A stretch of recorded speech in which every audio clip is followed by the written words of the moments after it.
Good evening dear students, welcome to smart Galaxy YouTube channel. জীবনের প্রবাহ মাত্রার উপরে যে মক টেস্ট সিরিজগুলো আমরা তোমাদের প্রোভাইড করছি, আজ তার 4th ক্লাস। দেখে নেওয়া যাক আজকে প্রথম প্রশ্ন। আলোর প্রভাবে উদ্ভিদের বৃদ্ধিকে কী বলা হয়? থিগমোট্রপিজম, ফটোট্রপিজম, জিওট্রপিজম এবং হাইড্রোট্রপিজম। এর মধ্যে সঠিক উত্তর হয়ে যাবে ফটোট্রপিজম। একটি হর্ষদিবাহ উদ্ভিদের সংকট দিবাদৈর্ঘ্য 14 ঘন্টা। ফুল আসবে কোন দিবাদৈর্ঘ্যে? হর্ষদিবাহ উদ্ভিদ বলতে যে মানে উদ্ভিদটা অল্প দিনের দৈর্ঘ্যে তার ফুল ফোটে। এখানে সংকট দিবাদৈর্ঘ্য বলতে যে বলেছে সংকট দিবাদৈর্ঘ্য 14 ঘন্টা, তার মানে হচ্ছে এই গাছকে 14 ঘন্টার কম আলো দিতে হবে। 14 ঘন্টার যদি বেশি আলো দেওয়া হয় তাহলে তার মধ্যে আর ফুল হবে না। তো এখানে অপশান আছে 15, 18, 12 এবং 16। অবশ্যই এটা 12 ঘন্টা হবে। এটা যদি হর্ষ দিবাদৈর্ঘ্যের বদলে দীর্ঘ দিবা হতো এবং সেখানে যদি সংকট দিবাদৈর্ঘ্যের কথা 14 ঘন্টা বলা হতো, তাহলে কিন্তু তাকে আমরা 14 ঘন্টার বেশি সময় ধরে আলো দিতাম। যেহেতু এখানে হর্ষ দিবাদৈর্ঘ্যের সংকট দিবাদৈর্ঘ্য বলেছে 14 আওয়ার, সেহেতু আমরা এখানে 14 আওয়ারের কম, অর্থাৎ এখানে যে 12 আওয়ার আছে সেই 12 ঘন্টা, সেই 12 ঘন্টা ওকে আলোর প্রোভাইড করব। উদ্ভিদের আলোক পর্যায় নিয়ন্ত্রিত হয় কি দ্বারা? সেন্সারি কোষ, সেন্সারি অঙ্গাণু, প্রোটিন অণু এবং পটাশিয়ামের অতিমাত্রা। তো এখানে সঠিক উত্তর হয়ে যাবে সেন্সারি অঙ্গাণু। মুখ্য এবং গৌণ বৃদ্ধি বাধাপ্রাপ্ত হয় অ্যাবসাইসিক অ্যাসিড দ্বারা। বাকি সব কিছুই কিন্তু উদ্ভিদের ক্ষেত্রে কখনো না কখনো বা কোনো অঙ্গের বৃদ্ধি করতে সাহায্য করেই। পরবর্তী প্রশ্ন, ব্যক্তিত্ব বিকাশিত খুব দ্রুত হয় কোন অবস্থায়? প্রাক শৈশবকাল, যৌবনকালে, মধ্যবয়স্ক অবস্থা এবং বয়ঃসন্ধিকালে। সঠিক উত্তর হচ্ছে বয়ঃসন্ধিকালে। যে প্রক্রিয়ায় দুটি গাছের ইচ্ছামতো বৈশিষ্ট্য সংযুক্ত করা যায় তাকে আমরা বলবো গ্রাফটিং। গাইনোবেসিক স্টাইল কোন ফ্যামিলির উদ্ভিদে পাওয়া যায়? এর সঠিক উত্তর হচ্ছে লেবিয়েটি। লেবিয়েটির মধ্যে গাইনোবেসিক স্টাইল ফুলের মধ্যে আমরা দেখতে পাই, লেবিয়েটির ফুলে। পরাগরেণুর যখন একই ফলের পরাগধানী থেকে গর্ভমণ্ডলে স্থানান্তরিত হয় তখন তাকে কি বলা হয়? তখন তাকে আমরা অটোগ্যামি বলি। অটোগ্যামি বলতে একই ফুলের মধ্যে পরাগরেণুর যে আদান প্রদান হয় বা পরাগরেণুর যে গর্ভমণ্ডলে স্থানান্তরিত হবে একই ফুলের মধ্যে, এটাকে আমরা বলবো অটোগ্যামি। যদি একই গাছের দুটি ভিন্ন ফুলের মধ্যে হয় তাহলে তাকে আমরা গেইটোনোগ্যামি বলতাম। আর জেনোগ্যামি মানে তো তোমরা জানোই যে জেনোগ্যামি মানে দুটি ভিন্ন ভিন্ন উদ্ভিদের মধ্যে পরাগ সংযোগ ঘটবে। অবশ্যই তারা কিন্তু প্রজাতিগতভাবে একই হবে। ইনভিট্রো নিষেক হচ্ছে এমন এক পদ্ধতি যেখানে নিম্নলিখিত একটি স্থানান্তর ঘটে। অর্থাৎ ইনভিট্রো নিষেকের আমরা কোন অবস্থায় স্থানান্তরণ ঘটাতে পারি?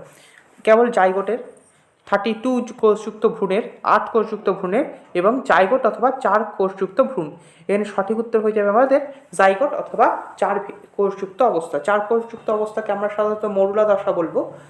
অবশ্যই আমরা জানি যে জাইগোট এককোষীয় হয় এবং জাইগোট পরবর্তীকালে বিভাজিত হতে শুরু করে এবং জাইগোট 4টি কোষযুক্ত বা জাইগোট যখন 32টি কোষযুক্ত হয় তখনও কিন্তু তাদেরকে আমরা মরুলাই বলি। এরপরে তারা ব্লাস্টুলায় কনভার্ট করতে শুরু করে।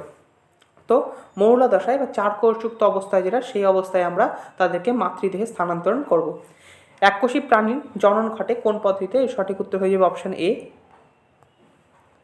উচ্চ শ্রেণীর স্তন্যপায়ী জরায়ু এবং যোনির মধ্যে সরু অংশটিকে বলা হয় সার্ভিক্স। Option D. কে বর্ণনা করেছিলেন যে ডিএনএ দ্বিতন্ত্রী হয়? পিটার মিচেল, অ্যান্ড্রু জ্যাগেনডর্ফ, আর্নেস্ট ইউরিপ এবং ওয়াটসন ও ক্রিক। তো তোমরা সবাই জানো যে ওয়াটসন ক্রিক এরা কিন্তু আমাদের দ্বিতন্ত্রীর যে ডিএনএর মডেল হয় বা আমাদের যে বিডিএনএ হয় সেই বিডিএনএর মডেলকে ব্যাখ্যা করেছিল। এই বিডিএনএর সাথে সাথে আমরা আরেকটু জেনে নেব যে ডিএনএ বিভিন্ন রকমের হতে পারে। A DNA, B DNA, C DNA থেকে শুরু করে ই ডিএনএ অবধি হয় এবং জেড ডিএনএও হয়। এই জেড ডিএনএর গঠন বাকি ডিএনএর থেকে একটু আলাদা হয়। পরবর্তী প্রশ্ন, নিম্নের কোনটির মধ্যে সকল তথ্য বা যা প্রয়োজনীয় ভাঁজযুক্ত পলিপেপটাইড চেনের ত্রিমাত্রিক গঠন? DNA sequence, RNA, histone protein এবং অ্যামাইনো অ্যাসিড সিকোয়েন্স। তো এর মধ্যে সঠিক উত্তর হয়ে যাবে আমাদের ডিএনএ সিকোয়েন্স। ডিএনএ সিকোয়েন্সের মধ্যে সমস্ত যে তথ্য হয় আমাদের প্রয়োজনীয় তথ্য বা পলিপেপটাইড চেনের এটি একটি গঠন এবং এটি 3D গঠন। পরবর্তী প্রশ্ন, ডিএনএর পিরিমিডিন বেস কোনগুলি? Adenine, guanine, thymine, adenine, cytosine এবং গুয়ানিন এবং থাইমিন এবং সাইটোসিন। তো সঠিক উত্তর হয়ে যাবে কিন্তু আমাদের থাইমিন ও সাইটোসিন।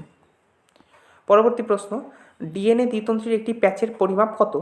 একটি দ্বিতন্ত্রী ডিএনএ যে আমরা দেখতে পাই সেই দ্বিতন্ত্রী ডিএনএর একটি প্যাচের পরিমাপ বলতে এখান থেকে এই গ্রুপ থেকে শুরু করে আমরা পরবর্তী যে খাঁজ দেখতে পাবো মেজর গ্রুপ, বা একটি মেজর গ্রুপ থেকে পরবর্তী মেজর গ্রুপের মধ্যে যে দৈর্ঘ্য দেখতে পাবো সেটি, এর মধ্যে আমরা 10টা নাইট্রোজেন বেস পেয়ারও দেখতে পাবো। তো এরকম অবস্থানে এদের মধ্যে দূরত্ব কতখানি? এদের মধ্যে দূরত্ব কিন্তু 34 অ্যাংস্ট্রম। এদের মধ্যে দূরত্ব 34 অ্যাংস্ট্রম। আর প্রত্যেকটা নিউক্লিওটাইডের মধ্যে যে বা প্রত্যেকটা নাইট্রোজেন বেসের মধ্যে যে দূরত্ব, মানে দুটি নাইট্রোজেন বেসের মধ্যে, সেটা 34/10 3.4 অ্যাংস্ট্রম হয়। সেটা 3.4 অ্যাংস্ট্রম হয়।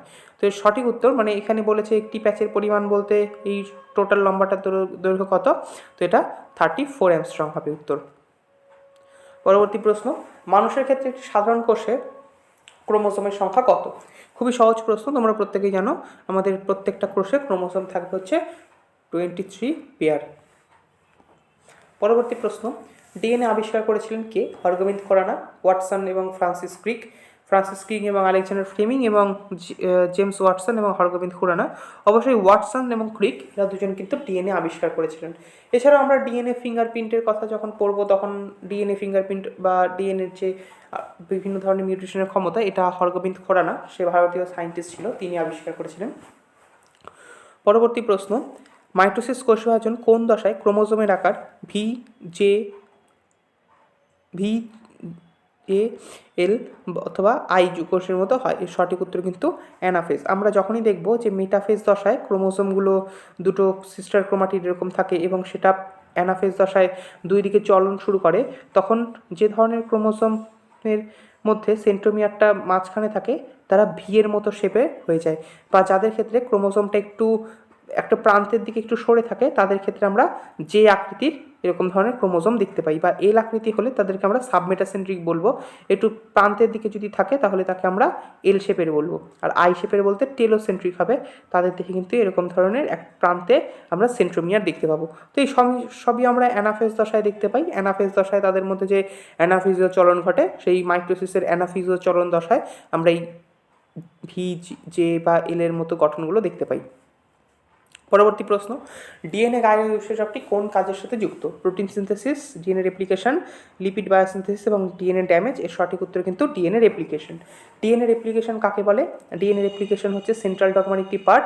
ডিএনএ থেকে আরেকবার ডিএনএ তৈরি হবে, এই ঘটনাকে আমরা ডিএনএ রেপ্লিকেশন বলবো। তো ডিএনএ রেপ্লিকেশনের সময় ডিএনএ গাইরেজ যে এনজাইম সেটি কিন্তু লাগে। এইবার ডিএনএ গাইরেজ কখন লাগে বলা হয়েছে এখানে। ডিএনএ আমরা প্রত্যেকেই জানি এরকমভাবে একটি হেলিক্স গঠন করে। এই ডিএনএ গাইরেজ, এই যে হেলিক্সটা থাকে, সেই হেলিক্সকে এরকম সমান করতে সাহায্য করে, ঠিক আছে। এরপরে এখানে হেলিকেজ বলে একটা এনজাইম থাকে, সেই হেলিকেজ এনজাইম এদেরকে, যে ডিএনএ হেলিক্সটা থাকে তাদেরকে ভেঙে ফেলতে সাহায্য করে এবং এন্ডোনিউক্লিয়েজ এই বন্ডগুলোকে ভেঙে দিতে সাহায্য করে। তো ডিএনএ রেপ্লিকেশনের সময় এই যে ডিএনএ এরকমভাবে পেঁচিয়ে থাকে, তাদেরকে সোজা করতে ডিএনএ গাইরেজ এনজাইম কাজে লাগে। মানবদেহের জননাঙ্গ এবং জননগ্রন্থির পূর্ণতা ঘটে কখন? অবশ্যই তোমরা প্রত্যেকেই জানো, বয়ঃসন্ধিকালে মানবের জনন অঙ্গ বা জননগ্রন্থির পূর্ণতা ঘটে। পরবর্তী প্রশ্ন, পলিটিন ক্রোমোসোম কোথায় দেখা যায়? মাছির লার্ভা লালাগ্রন্থি, মানুষের যকৃৎ, পতঙ্গের স্নায়ুকোষ এবং ওপরের কোনোটিই নয়। এর মধ্যে আমাদের সঠিক উত্তর হয়ে যাবে মাছির লার্ভার লালাগ্রন্থি বা পতঙ্গের লার্ভার লালাগ্রন্থি। এটা মাছি বলতে ড্রসোফিলা মাছি। যাই হোক, আমরা পতঙ্গের লার্ভার লালাগ্রন্থিতে পলিটিন ক্রোমোসোম দেখতে পাবো। পলিটিন ক্রোমোসোম বা দৈত্যাকার ক্রোমোসোম পতঙ্গদের লালাগ্রন্থিতে দেখা যায়, ঠিক আছে। এটা আমরা বলেছি যে ডিপটেরা বর্গের যে প্রাণী হয়, সেই ডিপটেরা বর্গের প্রাণীদের লালাগ্রন্থিতে আমরা পলিটিন ক্রোমোসোম দেখতে পাই। এর উদ্দেশ্য কি? পতঙ্গরা যখন লার্ভা অবস্থায় থাকে, তো লার্ভা অবস্থায় থাকার ফলে তারা যে খাদ্য গ্রহণ করে সেটা হজমের জন্য তাদের মধ্যে প্রয়োজনীয় যে এনজাইম, সেটা যেহেতু তাদের মানে আকারে তারা খুব ক্ষুদ্র হয়, তো তাদের দেহের মধ্যে এনজাইমটা সেরকম ক্ষরণ হওয়া খুবই মুশকিল। তো সেই জন্য এরকম দৈত্যাকার ক্রোমোসোম বা পলিটিন ক্রোমোসোম তৈরি হয়। পলিটিন ক্রোমোসোম থাকলে পারে তাহলে এই ক্রোমোসোম ওই ছোট্ট লার্ভার মধ্যেও প্রচুর পরিমাণে উৎসেচক ক্ষরণ করতে পারে। তো সেই জন্য কিন্তু পলিটিন ক্রোমোসোম আমরা পতঙ্গদের লার্ভার মধ্যে দেখতে পাই। এটাই পলিটিন ক্রোমোসোমের কাজ। আর এই পলিটিন ক্রোমোসোম আমরা পতঙ্গদের লার্ভার কাছ থেকে নিয়ে এবং আমরা নিজেদের মতো জেনেটিক ইঞ্জিনিয়ারিংয়ে কাজে লাগাতে পারি। এটা সুবিধা। পরবর্তী প্রশ্ন, একটি ব্যাকটেরিয়াম একটি ভাইরাস থেকে কোন কোন বিষয়ে পৃথক? একটি ব্যাকটেরিয়াম একটি ভাইরাস থেকে কোন কোন বিষয়ে পৃথক? এখানে বলেছে একটি ব্যাকটেরিয়ামে ডিএনএ এবং আরএনএ উভয়ই উপস্থিত থাকতে পারে, কিন্তু সেটা আমাদের ভাইরাসে থাকবে না। পরবর্তী প্রশ্ন, ধান ধান কী ধরনের, মানে ধান পরাগযোগের মাধ্যম কি? অ্যানিমোফিলি, ম্যালাকোফিলি, এন্টোফিলি এবং হাইড্রোফিলি।